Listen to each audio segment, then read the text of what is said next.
नमस्कार दोस्तों, KBD live में आपका स्वागत है। लिमड़ी कस्बे में महादेव मंदिर के सामने एक बकरी का कटा हुआ मुंह मिला। लिमड़ी में गोधरा रोड पर महादेव मंदिर के सामने एक अज्ञात व्यक्ति को बकरी का मुंह फेंकते देखा गया। मंदिर के सामने बकरी का मुंह मिलने से हिंदू समाज में आक्रोश। बकरीद के दिन मंदिर के सामने कटा हुआ चेहरा मिला। हिंदू संगठन में आक्रोश। हिंदू संगठन ने पुलिस को सूचना दी। क्या कहा? हिंदू संगठनों ने सुने वीडियो में। અમે સવારે મંદિરે દર્શન કરવા આવ્યા હતા તો અમે મંદિર આગળ બકરાનું માથું દેખ્યું અને અમારી લાગણી દુભાઈ છે। તો આ સંદર્ભે પોલીસને અમારી વિનંતી છે કે સહી તપાસ કરે। મારું નામ છે જીતેન્દ્ર કુમાર નટવરલાલ દરજી।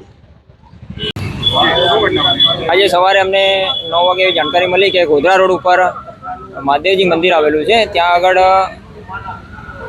कोई अजाण्या ईस्मो द्वारा शांति डोळવાનો प्रयास थयो एवुं ज कहेवाय कि मंदिरनी सीढ़ी आगळ मृत बकरानुं माथुं नाखी गया। बराबर, तो अमे पोलीस प्रशासनने जानकारी आपी छे अने पोलीस तपास करे छे।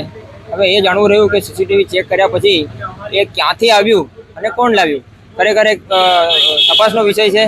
અને આજે આપણે દેખી રહ્યા છે કે દેશની અંદર અલગ અલગ રાજ્યોની અંદર જે ઘટનાઓ બની રહી છે કે શાંતિના માહોલમાં શાંતિ ડોળવાનો પ્રયાસ થઈ રહ્યો છે કે એવા અસામાજિક તત્વોને પોલીસ પ્રશાસને પકડવા જોઈએ અને એમની ઉપર કાર્યવાહી કરવી જોઈએ। અને દરેક વખતે હિન્દુ આસ્થાને ઠેસ પહોંચાડવામાં આવે છે, આવું ના બનવું જોઈએ અને હિન્દુ સમાજમાં રોષની લાગણી છે।